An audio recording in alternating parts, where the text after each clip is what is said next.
有两部作品，我不知道大家有没有看过。一部是，其实一部是书啦，翻译的书，它的英文的书名叫做Replay，Replay，中文翻译成为重播。听说它已经翻译，其实第一版我看，我也买了也看了，可是我觉得翻译的没有很顺，就是看起来会比较累。其实这本小说在美国这个我忘记他的那个作者叫什么名字，我知道叫做好像叫 Greenwood，Greenwood 是他的 last name，Ken Greenwood，Ken Greenwood 吧，大概是这样。但是反正大家去博客来上面去找这个 replay，或者是找重播，就可以找到这本小说。他现在应该后来有改版了，就是翻译找不同的人来翻译，因为它其实是一本科幻小说，所以我觉得翻译要把它翻到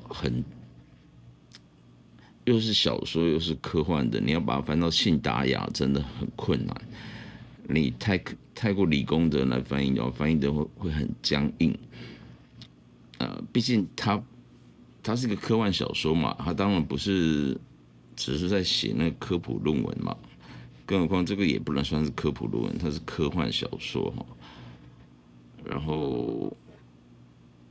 你如果找一个是完全对这些里面提到的一些科幻小说，基本上还是某些东西是会把一些现代的一些科学的东西呢带进来，可是带进来你在翻译的时候，你最好就是要把它翻译的很精准那个文字，这就是台湾跟中国现在目前是两边的有些译文不一样啊，什么那个读他们的东西，有时候你很难去，就是因为毕竟是文字上不一样，你说那种有时候那种感觉上就会很大的差异性哦。最简单的就是说，我们的细骨，我们的细啊，那个化学元素里面的细，他们叫做硅谷细，我们叫细骨，他们叫硅谷，硅，我就听着怎么听就怎么奇怪。但是我后来去查，像早期在推翻满清的时候，现在讲推翻满清的事情，好像当时的翻译是比较偏向，好像就是翻译成龟吧。所以有这方面的我没有去查了，但是至少我们后来的教育都是念细嘛。然后还有一个字就是曝光，这个我在，因为在中文字里面曝晒在烈日底下，爆炸，好，星光三月那个爆炸啊，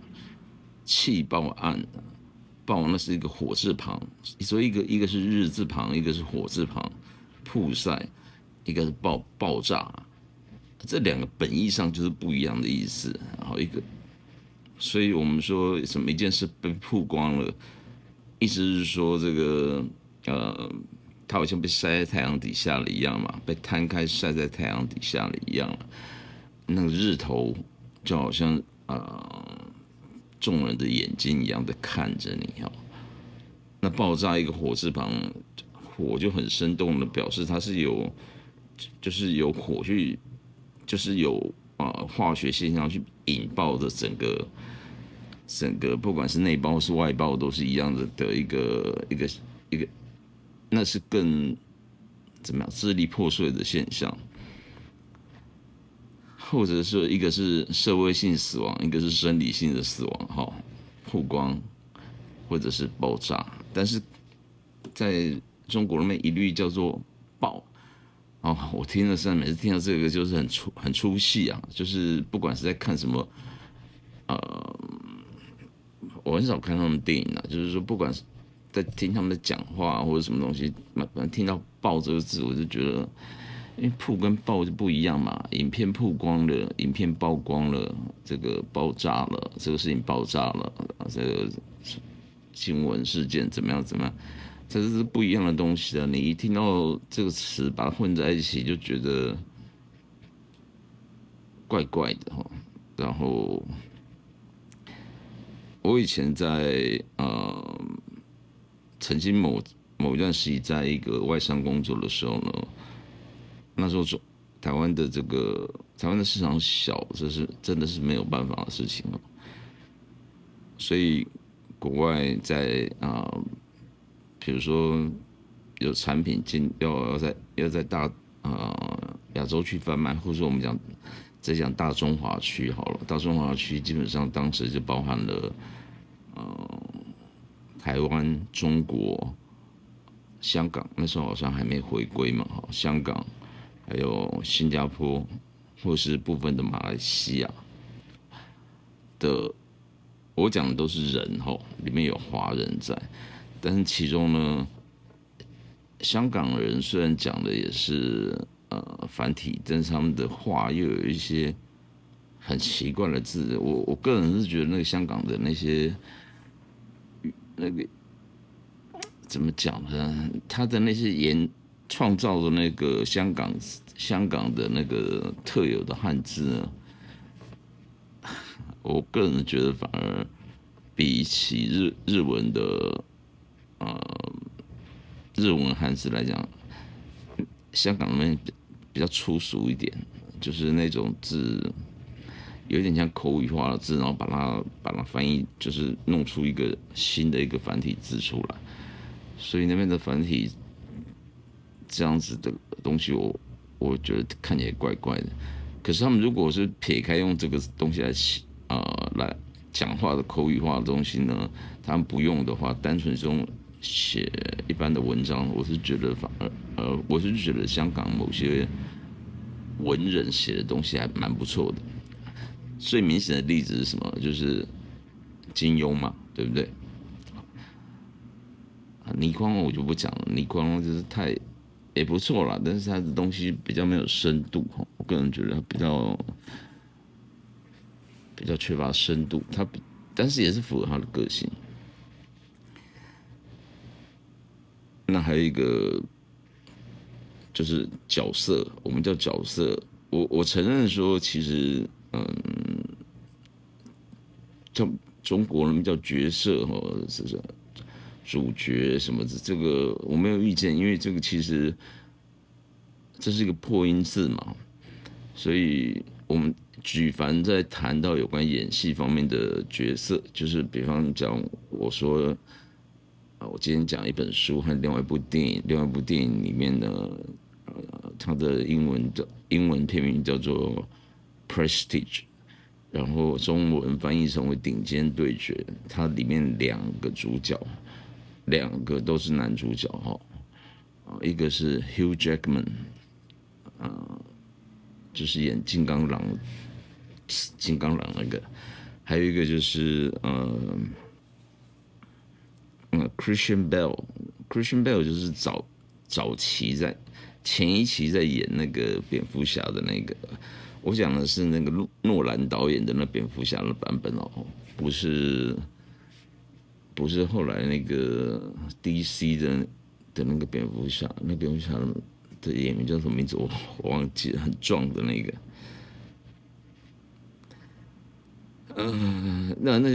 那叫角色，这个我是没意见的。但是就好像你不能把爆炸跟曝光这个东西呢混在一起用，然后角色，所以我看到就是中国人或是流亡出去的海外的华人，看到这个字就是反正就是可能他们的教育体系底下就是这样子了，已经不会去分辨说，中间的有些破音字的概念，可能对他们来讲是没有的啦。所以，角色这个你用角我没有意见了，但是，请问你三角形你要怎么讲啊？三角形吗？角逐是角逐还是念角呢？角度要翻成角度吗？就是你最简单，我讲三角形，讲叫三角形，你大概听起来就会很奇怪了，对不对？不过当然我这些不是要批评这些东西啦，这个批评这不是狗吠火车吗？跟我们一点关系都没有啊，因为人家已经约定俗成了，所以去批判这个东西，我个人觉得没什么意义啊，改变不了什么东西啊。重点是要能够沟通嘛。你看我讲了半天，所以他们讲曝光啊，什么爆炸啊什么的，我都还是听得懂啊。所以这一点，反正我们讲的东西他们可能会听不懂啊。曝晒啊，他们已经没有"曝"这个字了。前面废话扯太多，就是说这两部片子呢，其实不，这部书跟这个片子呢，其实背后都是有，其实我觉得用 "replay" 这个名词来来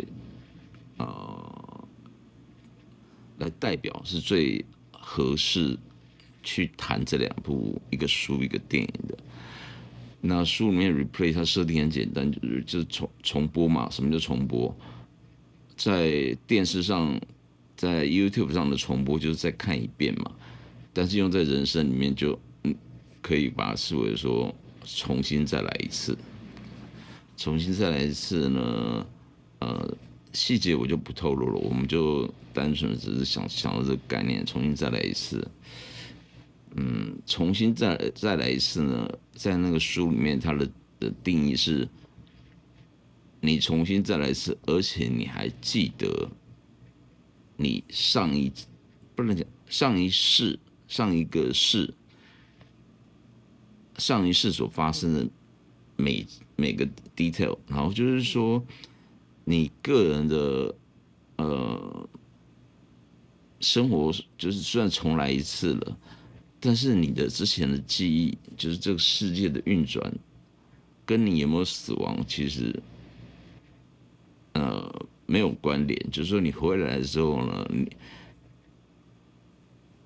哪一年什么职棒队得冠军了，哪一年发生什么事件了，那些东西呢，不会因为你的死亡然后有任何的改变，就是再回来重新生活会有任何的改变。这一点设定就有点不太合理了啦，就是我们看过蝴蝶效应，就是有一点点改变就会影响到其他东西。但是它重点是这个是小说嘛，它就只是单纯的只是在他要讨论的是说，如果当你的人生可以 replay 的时候，而且你 replay 的过程中呢，你自己是在你的周遭的事情在 replay，然后你的 replay 是你可以选择做不一样的事情，当你还是你哦，只是说你可以，比方讲，你就可以买彩券、彩票哦，你就可以中大奖啊，中大奖算不算改善你的生活？算啊，对不对？钱还是很重要的，那他怎么去演绎这一段？可是你的人生就是这样，你也知道说你什么时候会死亡，那问题是你要怎么去过？所以这部片子，这部书其实有一点，就是除了科幻之外，科幻人文之外，还有一点点还有哲学的范畴，甚至讨论到，而且是哲学范畴，哲学范畴是讨论到生死或是人生意义等等的。他的评价非常的高哦，这个小说可以去买过来看。我不晓得有没有被哪一个电影的这个厂商买了版权啊？应该是有被买啊，买了有没有去拍？有没有或是拍出来没有？我不知道，反正看书中文版也有出，然后它已经我记得没有错，应该已经三刷了，所以中间好像有一点改版，就重新再找人来翻译。同样的这个 replay 重生呢，在那个 Prestige 顶尖对决里面呢，诺兰他就用另外一个角度来用叙述这个故事。他当然中间也会有一段，就是应该讲后半段了，也是在谈这个重生的一些技巧吧。他谈的应该比较像技巧这样的东西。当然，他也是有在谈一些人性的东西哦。这个可能很多朋友看过了，那我就不再重复啊。没有看过我也不剧透。反正在里面演的这个两个男主角的竞争呢，其实有一方是透过 replay 人生的重来一次呢，去创造他的跟对方这个对抗的一个一个机制哦。这部片子看完也会觉得哇，我那时候看完就会觉得说，这真的是，如果是我会这样做嘛？因为这我不剧透了，反正就是也是谈到生死的问题哦，这种东西就是很困难。因为今天并不是很想要谈酒哦，其实一直谈酒谈这个，虽然我今天还是有很多东西可以讲，我本来甚至想说还是可以谈吃嘛，或者是谈一些比较人的东西，但是看我的样子刚睡起来，所以我也不打算开车去台北，我就很简单的提出这两个东西，没有什么目的哦，就是单纯的谈这种所谓人生这个生死的问题哦。但是你如果有遇到一些什么觉得困惑或不能解决，你当然还是要去看张老师啊，或者是寻求专业的帮助啊。不要自己去做一些傻事情，因为我周遭之前从以前到现在有一些，不是有一些朋友，有朋友曾经有做过这样的事情，这个对我来讲呢，其实30几岁就遇到了这样的事情，而且不止一个朋友是这样，然后到40岁之后，是40几岁，甚至到50岁左右呢，有朋友就是他不是自我了解，他是就是遇到状况，然后就突然就过去了。反正这些事情就会让我继续开始去思考。以前你17、8岁你不会去想这些东西嘛，甚至你20几岁你不会想这个东西嘛。20几岁、27、8岁、30岁只是忙着约会而已，哪会有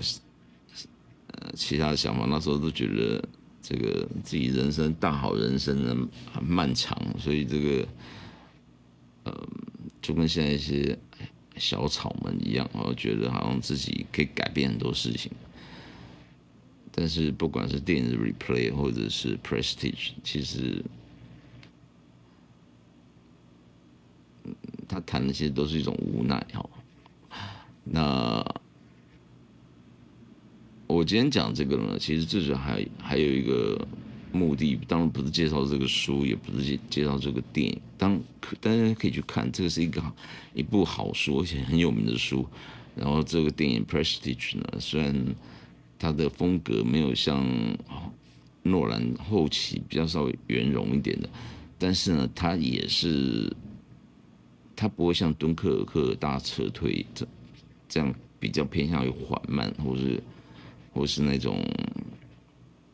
反正就是 Prestige 是比较那个影像风格强烈，而且是比较直接的，好，所以才会翻译成顶尖对决嘛。其实这两个东西呢，会让我想到的，其实就是，不能讲抱怨哈，就是我稍微描述一下，就是说，因为哦，我再强调的是哦，这个反正 YouTube 上面你要强调不能喝酒，你有这个你人生遇到什么状况的话，你不要走歪了哈，就是要去寻求协助。那写警语啊，或者是写这个，反正就是警语啊，或者是写这种寻求协助这种，有时候我都觉得有点笨啊，因为我上次记得我之前看过，那时候是塔利班吧，抓到那个，反正就抓那些异教，对他们来讲是异教徒的，然后不管是士兵或什么，抓到之后，那时候网络上放出来一些片子啊，比如说他们就斩首了，细节我就不讲，就斩首啊，或者是自焚，类似像自焚这样被自焚、被斩首哦，那片子这样出来，然后新闻在报道这个东西的时候呢，不管有没有加马赛克啦，有时候可以找到没有马赛克的版本，那底下都写说人生什么有什么问题，遇到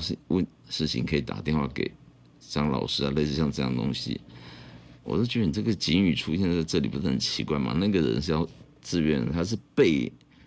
斩首、被自焚的，所以你加入警语这个就是是怎么讲呢？就是很 stupid 就对了，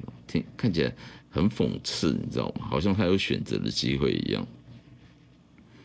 不过对我们来讲，我们不是在这种的状况底下，很古板的讲，其实对，只要你没有任何的，只要你心灵里面还有一些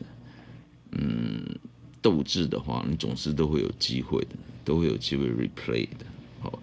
然后这种 replay 当然不见得是一定要死掉才能够 replay，而是说，你即便你之前发生过的事情，你要把它当做经验，然后重新再来去，就是用别的方法去激起自己的勇气，或者是自己的这个决心啊，不要轻而易举的放弃哈。喝酒也是一样啊，对不对？好，我们要讲喝酒，餐酒生活也是一样嘛。这次搭配不好，我们就换不一样的方式来搭配嘛。然后也不要那么死的，就是今天你用葡萄酒搭这个某个料理，你觉得你去星级餐厅，然后就一定要搭配这星级餐厅，或者要搭配很高档的西式料理，你觉得就一定能够成功吗？不能够成功，能不能改变一点思考方式呢？比方讲，你换另外一种酒，就不一定要用怎么样类型的酒，不要这么呆板死板哦。然后，不然你也可以换不一样的料理种类啊。你可能意式的改成法式的，可能改成这个 fusion 的那种地中海式的，甚至一些东南亚的料理等等，甚至中菜，对不对？台菜、中菜也都可以，反正去尝试嘛。这个不是排列组合，而是去尝试新的东西。同样的清酒，日本清酒也是一样嘛。你不要有一个固有的不要讲固有，就僵化的概念。我们想到清酒是日本酒，然后想到寿司是日本料理，所以这两个一定要搭在一起。谁说的？谁说的？那表示你没有把这个，这不能讲念书啊，但是你如果侃侃而谈讲说日本清酒就是地酒的话，地酒是在地的酒的话，所以地酒要配在地的食物，因为酿酒造会考虑到当地的风土民情哦，因为特别是在早期，你东西不能够运送的很远的时候呢，不方便嘛，因为日本其实也很大，那你清酒又不是一个真的很能够撑很久的，它比较没有抗氧化能力了哈，就是我已经讲过很多次，本质上就是不一样的东西，它的原始的素材就是不一样的东西。所以当然配就配当地的东西是，讲好听一点就是地久配地食，有这样的说法嘛？就配当地的美食。讲的比较现实一点，就是他也不得不这样做。你不这样做，你要运到哪里去？那当地的口味可能跟你又不一样，而且你运过去，以前那个年代的那个成本，或者在那个运送的这些设备、设施等设备、器械等等，不见能够保存的那么的好。当然现在就不一样了，现在就是你不但可以从西日本运到东日本，甚至你也可以运到美国。美国哪里呢？从日本飞到美西是比较近的，但是要飞到美东到纽约是更远的。我之前有跟一个很有名的日本酒造的大型酒造的一个国外业务的负责人聊过天，变成很好的朋友。因为他甚至后来有邀请我到他家那边去玩，那边有烟火啊什么东西的。他就是常常飞来飞去啊。我认识他的场合当然是在台湾这边嘛，然后我也曾经在上海遇到过他。那时候他也是去代表他们的就是国际业务去上海那边参展啊，或者是办活动。我这边遇到他。那台湾的时候我们会都一起吃，后来那几次我们都会一起吃饭，而且我都是怎么样？对他来讲，日本酒已经是清酒、日本酒、烧酒这些东西已经是习以为常的东西，所以我当然就是我也是习以为常，但他比我更习以为常，所以我会带他去吃什么？中菜当然可以，但是我选择带他去吃西餐。为什么？最主要是因为让他去喝葡萄酒嘛，因为我这边很多葡萄酒啊，所以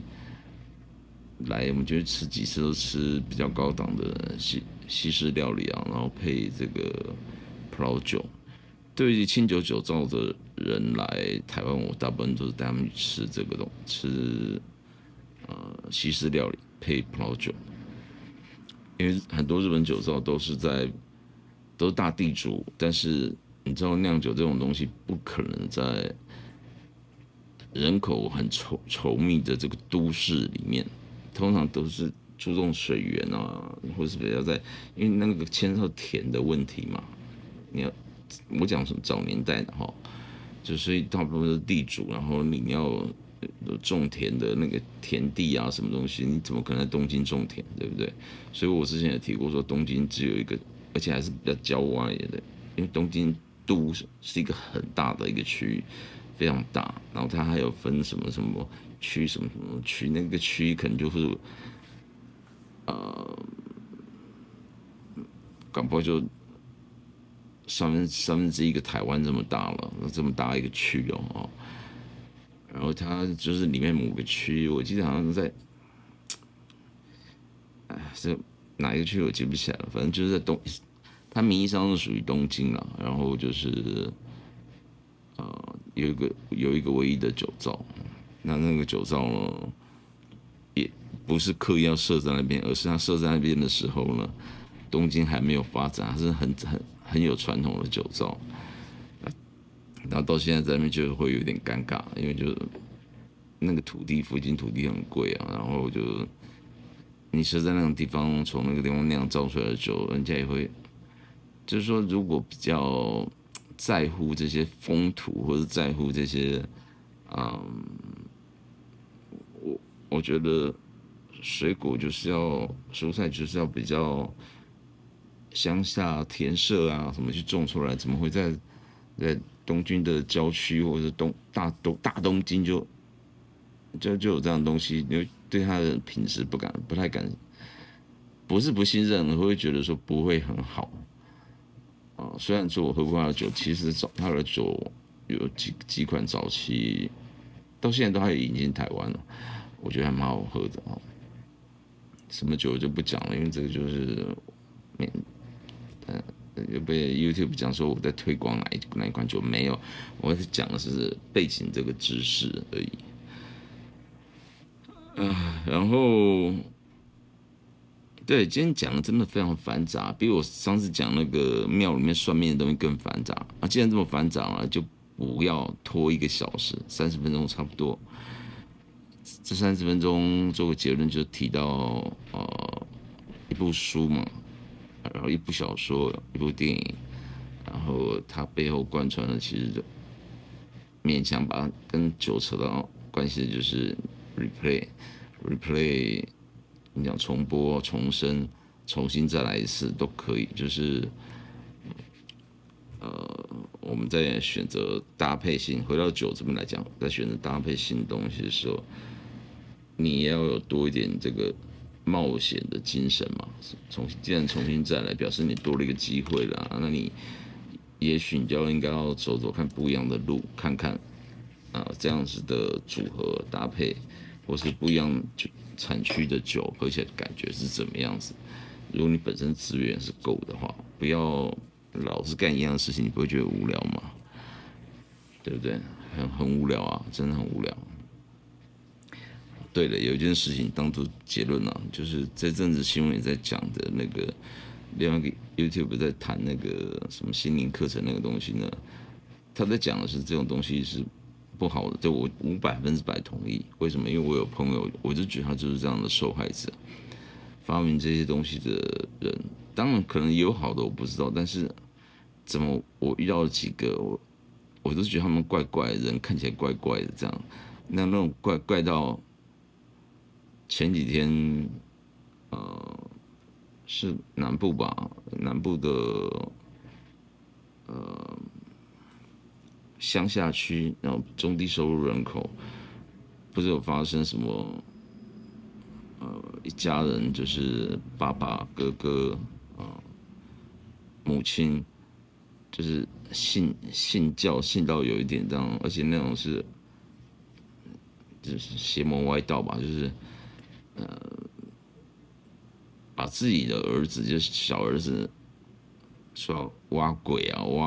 就是驱魔，反正各位去看那个细节我不讲了，反正就是造成自己的儿子死亡，那种事情整个，我相信那报道写的东西跟实际上发生的事情一定还有更深入的东西，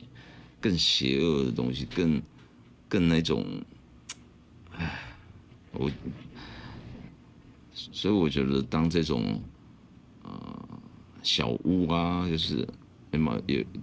YouTube 上面有一个叫小屋嘛，或是大家好，我是威尔，在讲这些东西，奇奇怪怪发生的这些事情呢。如果有一个 team 就专门就是因为我不想搞这个东西，就是我只讲我要讲的东西，我写好脚本，然后我来讲，然后你就不会像现在这么随性啊，就可以讲的比较而且还装扮弄什么花样，弄绿幕啊，后面弄什么看这一期要讲什么东西，配上不一样的这个布景啊什么的，然后剪辑啊，放音乐什么的，人就不会像现在这么少啊。虽然现在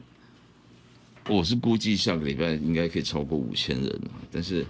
我已经讲了快100集了。虽然即便是100集，对我来讲是很简单就可以提到的东西，然后其实差不多也花了快要4个月，这个现在才4000出头，即便下个礼拜到达5000人，也是很少啊。很多，所以有人跟我讲要找一个助理妹妹，然后对漂漂亮亮的这样，老高与小莫哈，不然就是我有想过说，是不是我应该，你谈这个看的人少嘛？我不是讲今天这一集，今天这一集本来就跟我们本来在谈的东西不太一样哈。那有些你只要讲一些奇门怪事的话，我讲的奇门怪事哦，我讲的不是刑案哈，像高雄发生这个呢，你说它是刑案也对，但它背后我觉得更是奇门怪事，就是一种透露着一种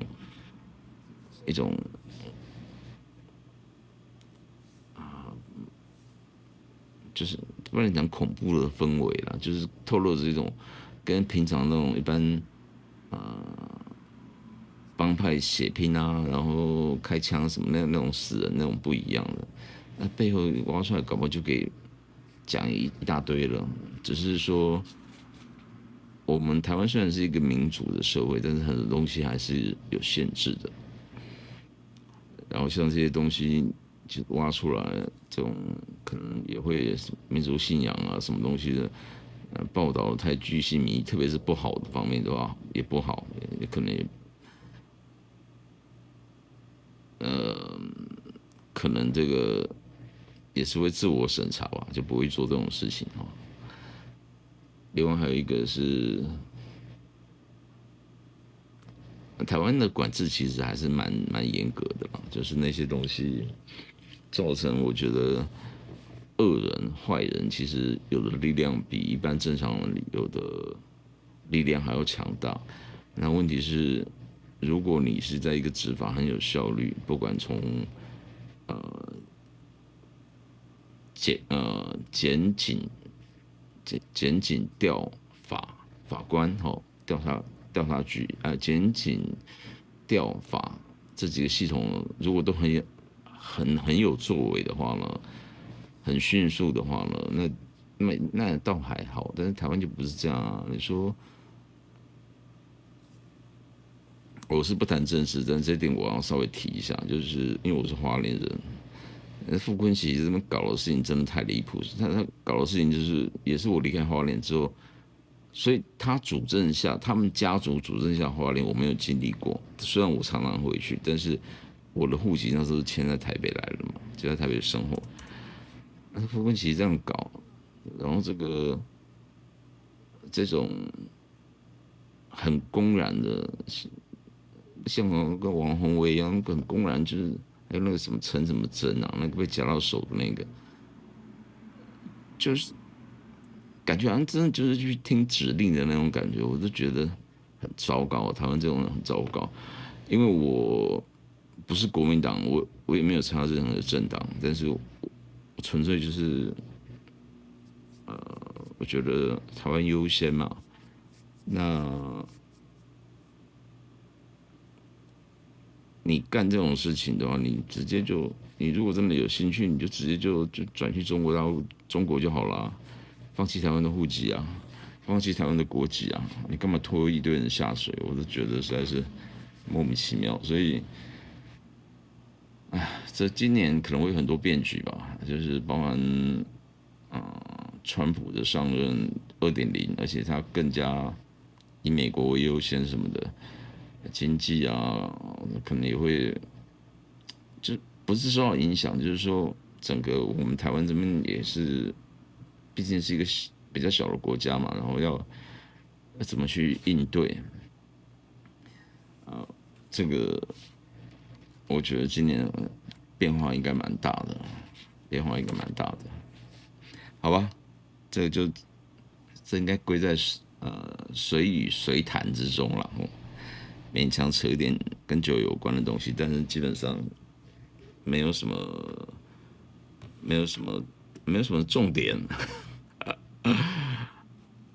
至于风花雪月的东西呢，也许明天我会提，那是一个蛮有趣，我自己会觉得蛮可惜的一个经验了，但是不能够 replay 嘛，对不对？另外就是礼拜一我才会恢复到比较再去更新一些专业或者是比较严肃或者是比较深入的有关于不管是餐酒人上面的餐酒生活的一些知识或细节。好，我甚至准备开始来介绍一些餐厅。那另外 podcast 的部分呢，我是一直在找的时候，我应该是拍一段，因为前面就有海嘛，拍一段海，早一天去那边拍一段海，拍一个小时的海或者什么的，是拍海浪这样过来。为什么呢？人都不要入境，然后我就把它拿来。以后如果我要讲 podcast 的时候，就是用那个影片来当做，对，当做它的，不是我自己这边念干稿，这样各位听起来我自己就觉得有点怪怪的。我有这个想法，你只要拍了一段1个小时的片子，反正你就念你的稿，念完了就再把它剪掉就好。后面的那些影片，后面的那些背景的海就把它剪掉了，然后就是直接去播，这样效果可能会比较好吧。这样我就变成真正的广播人物了。大家好，我是威尔，不是，我是海恩，我理想中的餐酒生活。拜拜。